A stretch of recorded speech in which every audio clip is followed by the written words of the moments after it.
Hello and welcome to Artifacts, the monthly show on City Cable 34, in which we talk about the arts in Minneapolis. Later on in this show, we've got most of the faculty from the College of Art and Design, at least it seems that way. But first, we're going to start talking with Sara Rothholz Weiner, who's an artist, and she's been selected to do a wonderful project in South Minneapolis down on Hiawatha Avenue. Sara, thanks. Thanks. Glad you're here. Thanks. Now, you are involved with a huge mural project on Hiawatha at about 42nd. Did I get that right? Yeah. And I want to know more about it and how you got selected and what the nature of the project is. Okay. The Minneapolis Arts Commission put something out. They wanted a gateway, what they titled a gateway for the community, and they wanted it to reflect symbolic and cultural values. And I think that they meant it in a very limited way, and it was my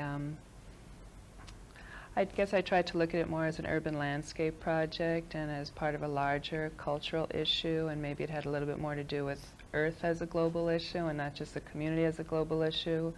And I spent some time talking to the community, et cetera, and trying to sort of expand their views about these notions of what that place already was, and just trying to enhance all the wonderful things that existed already on it, rather than sort of impose foreign images or symbols on just as a surface treatment. So in part, you wanted to reflect some of what's there as an experience. The mural is, well, I studied the way that the shadows fell on the mural because I had submitted a proposal a year prior to the second time. They had put this request for proposal out twice, and the first time I submitted, I did a very abstract rendition of just a cloudscape, basically, because I wanted the wall to recede a little bit in space. For me, it was always more of a sculptural thing rather than just a surface thing. And then when they came out the second time, I went to look at it, and they had whitewashed the entire thing, which really clarified the form a lot more. And the first thing that I noticed was all these wonderful shadows that fell on it from the truss work and the cables and the structures around it. And I realized that intrinsically it already was a really special place, but then nobody was noticing how marvelous all these shadows were, and that there might be a real meaningful experience to be had just by bringing attention to what already existed there. And so that was the pursuit for this project. So I studied the way that the sun fell in it. I did models, computer models, and also physical models, and studied the way that the sun fell, created shadows with the existing structures on the face of it, and this is a huge it's gigantic. Space. It's as big as a football field. Actually, that big. It's literally as big as a football field. The Harvest States Cooperative, who owns the elevator, is very interested in getting it into the Guinness World. Guinness Book of World. Yeah. Sure. And they were the folks that prepared the surface, I Yes, think, that they you did. mentioned, Yes, whitewashing they did. it. Yes, Yeah. they did. So they're excited about this. They're thrilled about it. And one of the historic images you'll see on the tape later is actually an image of the elevator itself in the 30s when it was being constructed. So they're real pleased that it's kind of this, it's reflecting not just what is, but it reflected, a little bit of their historic past, and it's kind of put them on the map of all the elevators along Hiawatha, which is actually, the recession shows along that strip. A lot of people don't think of it as a commercial corridor, but it is. And those elevators hold oats, and it's one of their slowest, although Harvest States Cooperative is one of the largest in the country. Right. And so they've made, they're a place on the map now. Well, and it's a really major excited. corridor coming in from the airport. It's definitely a many gateway, visitors see yes, this. and there's certainly hopes that Hiawatha becomes a real path. And they're upgrading, I know, the street as a thoroughfare into downtown. Yes, they are. It's really exciting. Well, now, you'd mentioned earlier, before the show started, that this huge football-sized mural is being applied with very small brushes. Now, how's that being done? The painters are wizards, first of all, in terms of their artistry, in terms of their sensitivity to the concepts of the project, not just the physical nature of the project, because they're sign painters. They just want to kind of, block it out and make big cartoons. And I've worked with them a lot to really have it look like a painting a lot more. We had to really get the kind of paint we wanted to get, but they are working with 2.5-inch brushes. And it's a small brush for a huge elevator. It's a real painting. Let me interrupt for a second. We've got a tape that was shot, and let's take a look at that tape. That'd and be maybe great. as we watch it, you can tell us a little bit about what we're looking at. Sounds you great. mentioned some of the visual elements, and one of my favorite features is the color choice you made, the various choices. Huh. I like that a lot. So I think that's coming up now. Great. So how long has the process been in applying the paint? Boy, it's been about 5 months. That long? Okay. Okay. It's almost over. Okay, now we're seeing, This is a view from McDonald's parking lot. okay. And I always call this kind of view the window through, but you can see to the right some of the trusses that are reflected on the mural. Mhm. And those are literal shadows that hopefully when those, we haven't quite seen it at that time of year yet, but hopefully that'll just sort of ring true and the heavens will open when those shadows coincide with those lines. This is a side panel. I did sort of an analysis of the different aspects of the view of seeing this mural, and this is the one when you're coming up from Hiawatha. And these are images of the earth in shadow which reflect the mural itself, and these are historical photos. It's East River Road. And so these images will be part of that panel. They are on the panel. This is it? it. This is actually painted. That's the head house of the elevator. But you can see there's some different vantage points. This one is coming up Hiawatha, and then the rest of the face exposes itself when you come around. And so I was a little bit deliberate about showing a different image. Okay, well that's wonderful. And I see now where the panel comes in on that one side. And this, before we forget, this is at 42nd. It's at 41st and Hiawatha, 41st. between 41st and 42nd and Hiawatha. And you That's can't what miss it once you get there. I imagine that. How long will something like this last? It should last quite a long time. It's got a UV coating on it, which will protect the colors. We painted it a little bit more darkly than I would have liked, except we wanted to, to have it look a little bit more vivid. But it should last about 8 years. Really? We're And then hoping. maintenance comes in. I think they're just going to leave it, to be honest. That question was posed to me during the commission question and answers, and I think it'll be quite nice when it starts to fade. I think that's Let it just go the part of natural way. accepting what the place is, and I guess that's part of the underlying concept of the piece. We've only got a couple minutes left, but I Yes. wanted to take a moment to talk about sort of public art or art in public places. Mhm. Do you have a favorite piece that's out in the Minneapolis area now? I just think the urban framework's the favorite piece. Yeah. I think there's so many opportunities right there, and there's so much, again, attention that could be brought to these wonderful places and wonderful happenings and wonderful events in the urban landscape that it would be fun for artists to get the opportunity to just kind of start framing things and working with things and bringing attention and contrasting things with form and shape and color and movement, and I think it could create a lot more Now, exciting of a city. you have another hat you wear as an architect. Yes. And how do the two disciplines influence each other? And I'm thinking that because of what you just said about urban space as sort of a canvas, if I could say that. Absolutely. Well, this piece, I think, originated from the notion of the urban landscape. It originally struck me as that, rather than a surface treatment, rather than a mural. It was always this wonderful, living, breathing thing. For me, some of the most exciting things about it is Hiawatha, and that people see this going at 50 miles an hour rather than standing there. Another great thing is that you drive up to McDonald's window and the mural's there. I mean, it's part of the it's part of the landscape rather than just this piece in a museum in a kind of a pristine setting. And I think that's sort of that if artists can successfully work with really what exists rather than just sort of isolating an object, it could be real exciting. And I think that's where the architecture comes in. It's just kind of an awareness of all the opportunities that exist, all the excitement that's happening already, or that just needs to be enhanced a little bit. So. Okay, one last question. Yes. What other part of the city would you love to see something going on in? Is there one other area you'd make a beeline for if North Warehouse. you could? North Warehouse? is good? Nowhere. Okay, Sarah, thanks so much for coming and sharing Thanks with a us. lot, Phil. I appreciate it. See you again. Yep. And we'll be back in a moment with some guests, but first take a look at this interesting fact.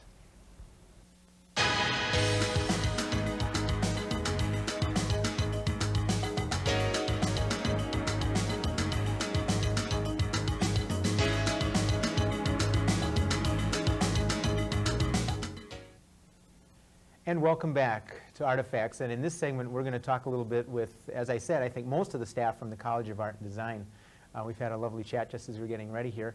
We have with us today Russ Mroczek, who's the head of the design division at the College of Art and Design, Ari Munzner, who is the first-year program person, Hazel Belvo, who is in charge of the Division of Fine Arts, and Tom DeBiaso, who is with the Media Arts Division.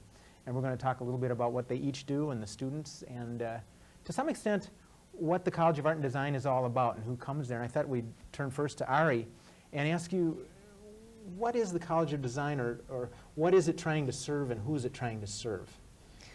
Well, anyone who's interested in the visual arts eventually finds their way to MCAD, as we affectionately call the Minneapolis College of Art and Design.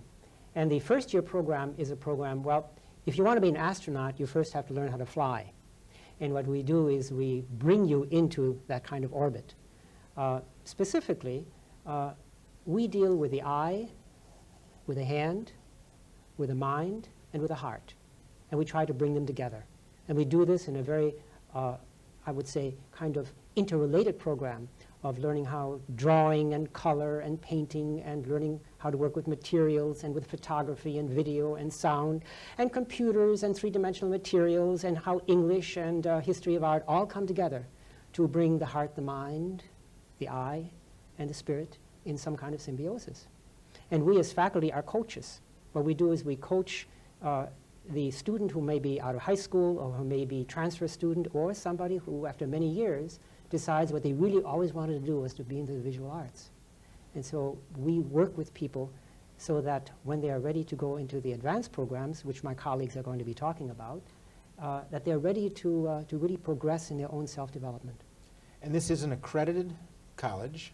Oh yes, since 1886. We are a very ancient place of learning. Yes. We became accredited in 1958, the first independent college of art in the United States to be accredited. And when you say independent, vis-a-vis? Well, we're not part of a university. We are a sort of standalone, if you think of the computer analogy, a standalone college that is specifically professionally devoted to the visual arts. And people of all ages, from what you're saying, I gather, oh yes, take up everything interest. from people who go through the PESOP, which is the high school program. So we might have a 16-year-old in a class and then a 65-year-old in the class, all working together to develop their potential in the visual arts. Fascinating. There's a very succinct outline of what the college is and who gets involved. Thanks. We'll talk about some of the other issues in a moment. I wanted to turn to Hazel and find out a little bit more about your division, which is, as Ari says, the fine arts, and at the advanced levels. Mm-hmm. What do you teach there? And Well, the upper divisions, as we're called, begin at sophomore level, sophomore, junior, and senior level, because it's an undergraduate college. And in the fine arts, we have painting and drawing, which are the traditional, and sculpture, traditional media. We have, in our sculpture area, both hands-on fabricated sculpture, and also some of the newer concepts of four-dimensional sculpture, installation, public art. Some of the faculty, some of our core faculty, Kinji Akagawa is a public artist he has a bench at the Walker Art Center that people know about, and he teaches public art, installation art, and critical studies. Michael Bigger is a sculptor who works in heavy steel, large scale. In the painting and drawing area, Elizabeth Erickson is a poet and painter, and she was one of the co-editors of the Warm Journal, is a professor. I think that's something probably a lot of folks don't know, is that it's not only the various visual and plastic art forms, but you touch into poetry and other media as well. She's teaching a course this semester called The Poetry of Paint, the painting of poetry, and which has been a very interesting course. Who else do you We have also in there? have Wendy Morris is a part-time person who comes in and teaches performance for us, which we Okay. has a rotating course. Jim Burpee, excellent painter, and Lee Bjorklund is an abstract painter. Jim's work is more allegorical, mythological in content. And then we have, in our printmaking, we have very wonderful printmaking area.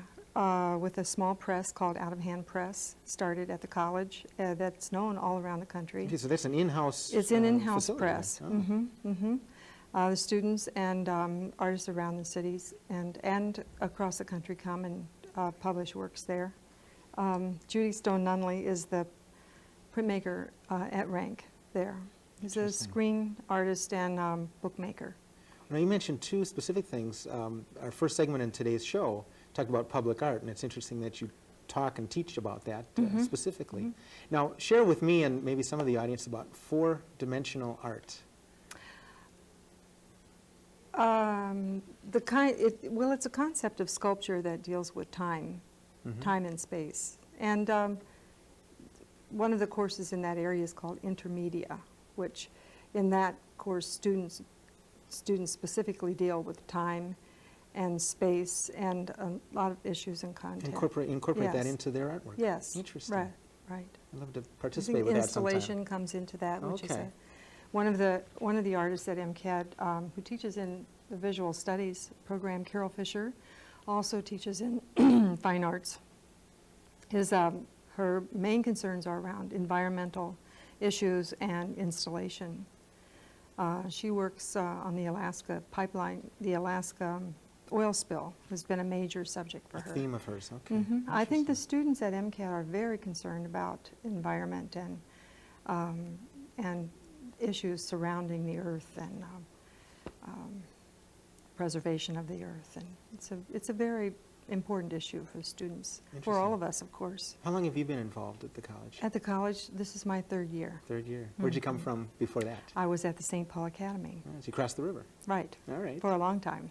Great. Well, we'll get back to some of that. I want to turn to Russ now and talk a little bit about the design division. And now, this is, after all, the Minneapolis College of Art and Design. Design, So this right. is an integral part of what the Right. college is all about. In the design division, we sort of see design as broken down into sort of four different components. There's a lot of different aspects of design, but we've sort of concentrated on training people either for careers in graphic design or illustration or industrial design, or a new program which we've sort of begun this year, which is advertising. And so we've separated out those people that want to be graphic designers from those people that want to be advertising, art directors. The program is set up that we try to train our students so that they come out of the school with immediate skills, so that when they leave school they can get jobs in various design offices or advertising agencies or work as industrial designers. So the program is set around trying to give them the necessary skills and the thinking and the problem-solving capacity to perform well at the end. But there's another job that we try to do, and that's kind of train students for where they're going to be in 10, 15, 20 years from now. Because who knows where design is going to be in 20 years. With just the advent of the computer, the way in which designers think about problems and the kinds of design problems they solve have already changed. And so another part of our program is to make sure that all of our students, when they leave, are familiar with being able to function on the computer. In the printing business, you can go almost all the way from conceiving an idea on the computer to generating it right off the printing press without ever having to have paper in front of you. So we try to kind of deal with both of those kinds of issues.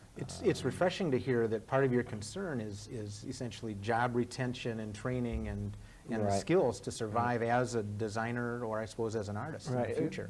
Well, I think it's important because it's such a competitive field with so many schools in the country that train people to be designers.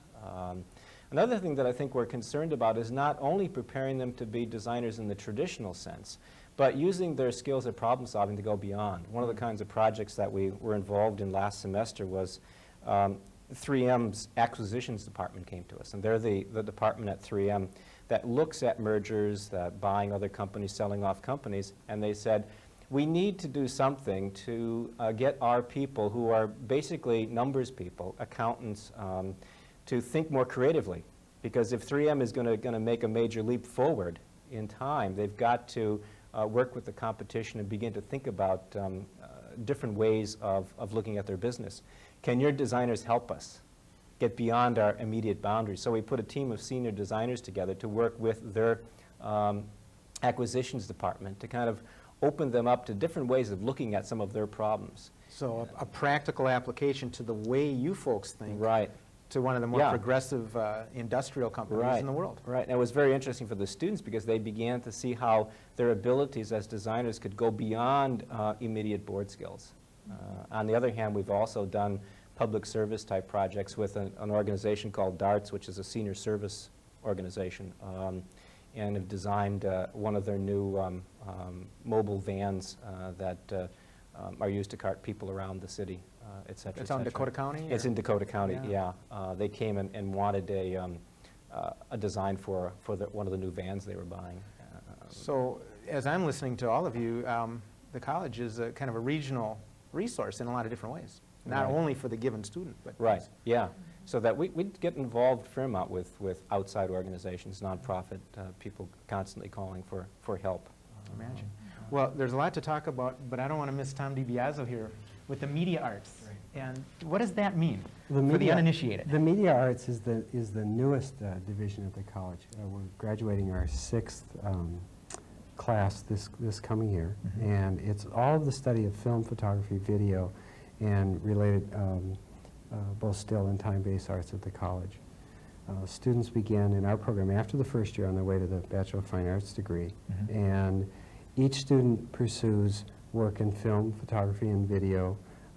They get a foundation experience in all 3 areas, both the craft skills and issues of theory and criticism and historical questions around these various areas. And then they elect to pursue a specific area as they move through the program in their junior and senior year. So they come from an interdisciplinary base. Which probably helps them again in their future careers. Yes, it's very important, not only just in terms of the technical skills that they have which are abundant when they graduate, but in terms of a kind of flexibility and a thinking process that hopefully will serve them throughout their lives once they leave the college. 6 years. Have you been there 6 years yourself?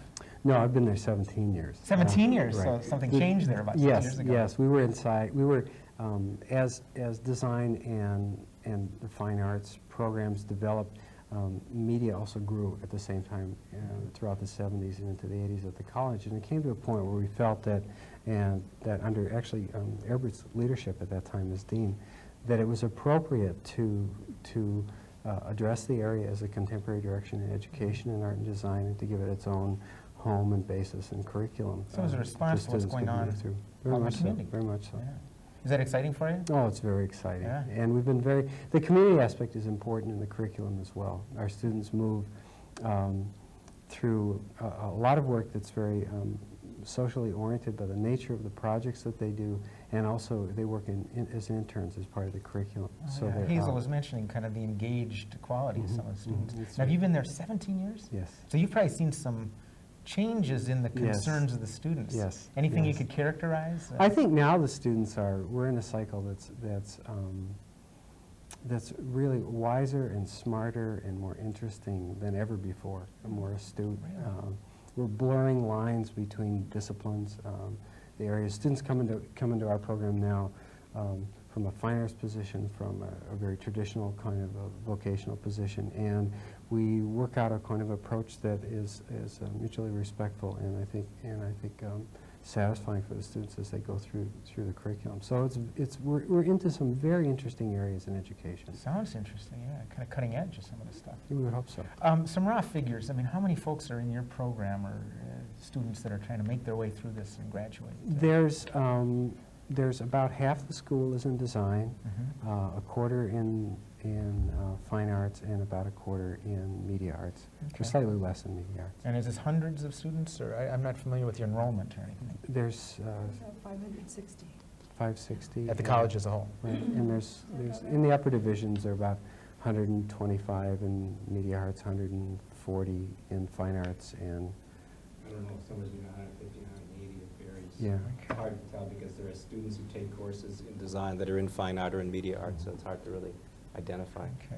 We've only got a few more minutes, and I wanted to cover a few things, including some of the other things that go on besides the specific disciplines and divisions. You've got what I would call a continuing education component.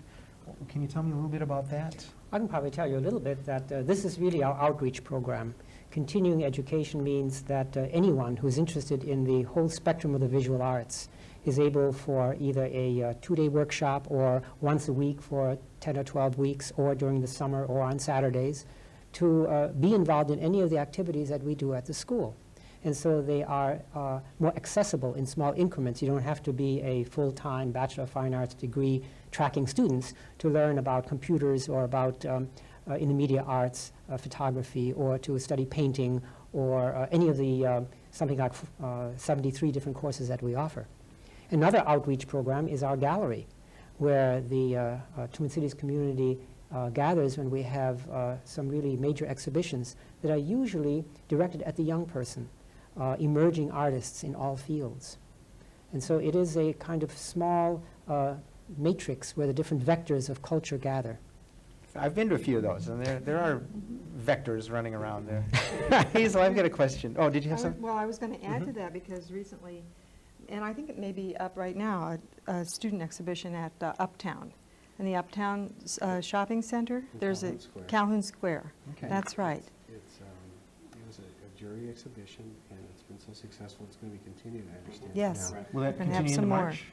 Well, periodically, we'll have I see. exhibits there. Okay, The so that's a ongoing. venue to come and see some of the work. And another, a permanent place to see some of MCAD students' works is at the Garden of Sculpture in the Hamlin Garden of Sculpture. Oh, over in St. Paul? Yes. Okay. In that area, there's a park there that some developers, the Van Landshoots, have worked with Michael Bigger Mhm. who, to install our students' you have a large-scale cooperative sculpture there. relationship there. Yes, there's a Great. wonderful transformed tree that one of our students did Oh, I in try and that get park. to see that. Mhm. One or My two more park. questions, and I want to spring something on Russ. Dreams for the future, issues that might be on the horizon for either your division or the college. Will the student coming into MCAD 10 years from now have a whole different world or different issues to see, or is the Yeah, college moving in a new direction? Well, the college, the design division is beginning to shift its direction somewhat in terms of where designers are going to be working. I think the whole issue of multimedia is going to be a big one for designers to work in.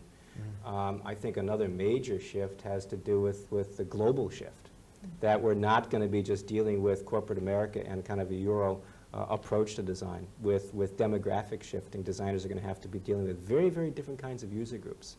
And so we're going to have to train designers differently on a much more global level. Okay, and Tom mentioned that blurring a little bit of some of the boundaries of the disciplines. Right, and one of the new initiatives that we're beginning to move really much closer to is a graduate program. That's going to be in its structure very responsive to the community, very responsive to people being able to work through a graduate experience on a contractual basis, and very goal-specific directions that the institution can support. And I think it's going to make us a real strong provider in that area in the next couple of years. Tom, if people wanted more info about that, or the first-year program, or anything we've talked about, there's a number they can call. We're Right. going to see that right now. Right. It's What is that number? 874-3700, right? Let's say that again, 874. 874-37, everybody is the last half of it. 00. 00. There we go. 874-3700. Well, you heard it from the right folks. I want to thank you all for coming and being part of Thank you, Phil. Artifacts. This is great. And we'll look Thank for you. all of you and some of the work over at MCAT. Russ, pleasure. thanks. Good. Now, next month on Artifacts, we're going to expand the show to an hour long. We're going to do a special show. We're going to include a panel to discuss the issue of arts education. And if between now and then you'd like to call in a question or pose a conundrum for our panelist, why don't you call the Artifacts hotline, which is 673-2234, and we'd like to put your questions about arts education to our panel. So you'll see us next time on Artifacts, and stay tuned for a short calendar of events in the Twin Cities.